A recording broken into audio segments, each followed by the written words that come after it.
Okay, hello and welcome to an investigation of the differences between SFO and vanilla for Wissenland and Nuln.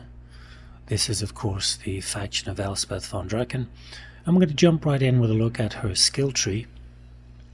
I've got her at level 44 in this campaign. My mouse is currently not on the screen, so things will highlight when the time comes.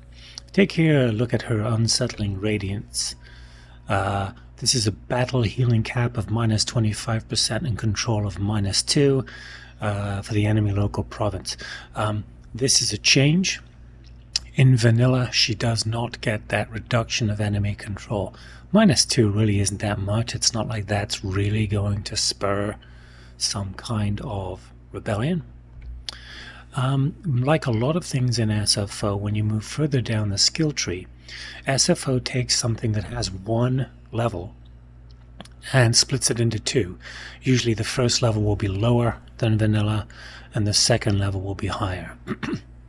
For the Blessed by Shaiish in vanilla, that's a minus 15% cost to death magic and a plus 10 wins of magic power reserve. So you can see her first level here is minus 10% for Lore of Death spells. For all characters faction wide, that then jumps to minus 20% and plus 20 wins of magic. So the second layer of this is better than what you can get under vanilla. For the Advisor of Nuln, that is minus 25% Gunnery recruit in vanilla. You can see it's minus 10 and minus 20, so you don't quite get that Gunnery recruit reduction. You get the plus 2 engineer capacity, just like you do in vanilla, but then that jumps to plus 4 capacity at the upper level.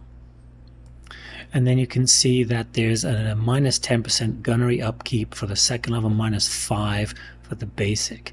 So that matches the vanilla. The vanilla caps out at minus 10. You have to get to the second level here. So like a lot of things in SFO, there is better available, and it gives you something else to spend your points on. You're not necessarily going to spend your 50 points on horse with her if you don't use cavalry. Maybe you're not going to spend it on heavy weapons. So having extra levels in their personal line to spend it on is going to get you some benefits. So let's take a look now. Let's take this Dark Lady. Dark Lady in vanilla is a minus 20% cooldown to Dark Walker, and the Living Darkness, which is 10% physical resistance and magic nullification. You can see here is a 50% reduction to Dark Walker's cooldown. So you're going to be able to use that more often. That's great because she's not particularly tanky. She gets Living Darkness, and then she gets a hero self-defense for wounding aggressors. The Living Darkness here is 10% physical resistance with negation of enemy magic weapons. That is the same as in vanilla. So now we've got the Graveyard Rose. She's got 2 levels of Graveyard Rose. She only has 1 in vanilla. In vanilla, it's 5% casualty and minus 2 wound time and regen. And you can see here that it's 5% minus 2 in regen. And then the second level, there's a battle healing cap of 100%. So she can double her usual regen. So that makes her a little more durable. I haven't looked specifically at the stats for all her items that she gets as she levels up. But the most important stuff here, these skills on the skill tree, we can see here that there's a second level to most of those. She doesn't have another line in here. She does have increased costs. So you can see Spirit Leech. Where is it? Spirit Leech there. Cost of 6 here. It's going to be more expensive. It's going to be 10. She has the abilities that reduce that from here. And she has this one here that's going to help with the Purple Sun to reduce that. So most SFO is going to increase costs. If we look at Spirit Leech here, you can see she has a 25% miscast chance. It's pretty typical in SFO. So if we take a look at something else, let's take a look at some of these. Let me open up another image here.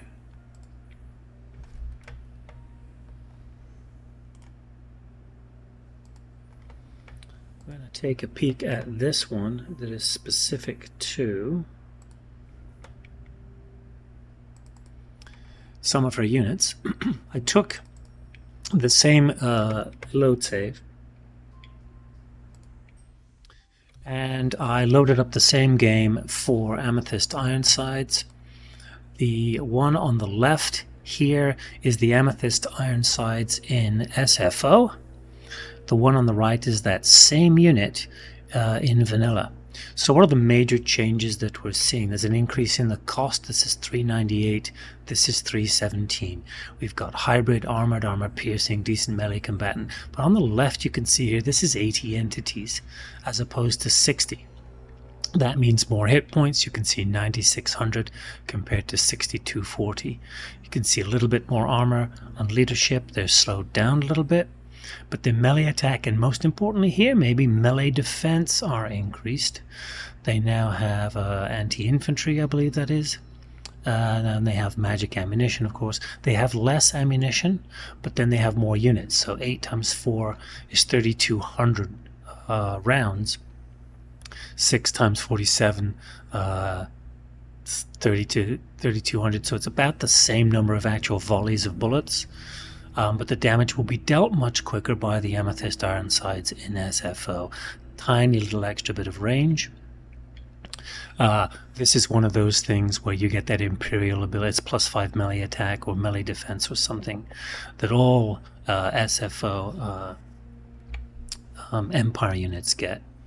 And then here you can see there's some physical resistance in there. So there is an improvement to the Amethyst units. It's not terribly huge, but it does present, especially with the Ironsides, a lot more upfront damage than you might normally be expected to get. And let's take a look at this one here.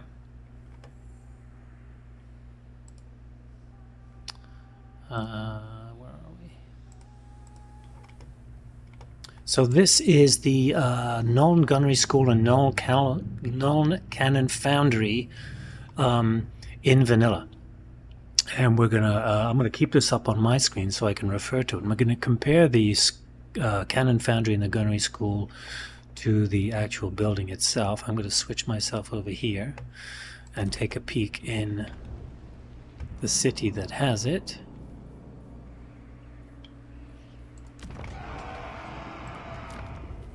So I'm going to switch you over here. So here's Nuln as I have it upgraded. And we're going to take a look at the major differences. I'm going to get this image up on my screen here. So what's different here? If you take a look at the Gunnery School here, you can see that it unlocks Wissenberg's Welcomers, elite Electric Count State Troops. In the vanilla version, it unlocks the Emperor's Wrath, which is a steam tank. There's a -25% replenishment time. That's the same in vanilla. Now there's difference here. You get 25% additional ammunition when under siege. I don't usually find that particularly helpful because if you're under siege in Nuln, you're probably having a terrible campaign anyway. Then you've got recruit rank +1 for artillery and gun units. That is +2 in vanilla. And then recruit cost -10% for artillery and gun units, that's the same, and schematics 50, that's the same. Where you can see a difference here is you now have unlocked steam tanks and you increase your capacity for steam tanks here. Instead of having to build the steam tank from here, which you can see is at 5th tier, you can do it at 3rd tier using the Cannon Foundry. So you have quicker access to steam tanks. So then if we go up and we look one level further up, we look at the 5th level, we've got the Nuln Gunnery School. This is part of the requirement for the long victory.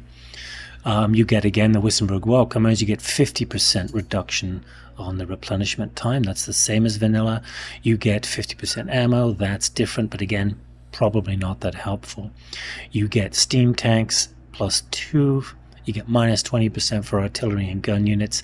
That's better than vanilla, which is only -15%. And then you've got that recruit rank +2. It's +3 in vanilla. So you get the units from here instead of from another building. So you can get them a little easier. You can get more of them. But this isn't a major difference. between the two. So overall, the major differences are a couple of things in Elspeth's skill tree. Definite improvements to the Amethyst units. I've only really taken a look at the Ironsides, but one would suspect that there are similar differences. Now, when it comes to the school itself, the bonuses that you get at all these levels and the cost in schematics for all these is still exactly the same between the two. There are no differences to the costs of these things or the benefits that they give. For example, of course, everybody wants this one. In vanilla, 1 extra projectile, 1 extra projectile, ammo, and 1 extra projectile. Again, none of that has changed. So that was something I was hoping would be different. Maybe increase the costs, have some increased improvements somewhere along the line. But it didn't. So the major differences are some changes to Elspeth's skill tree and then to the Amethyst unit statistics themselves.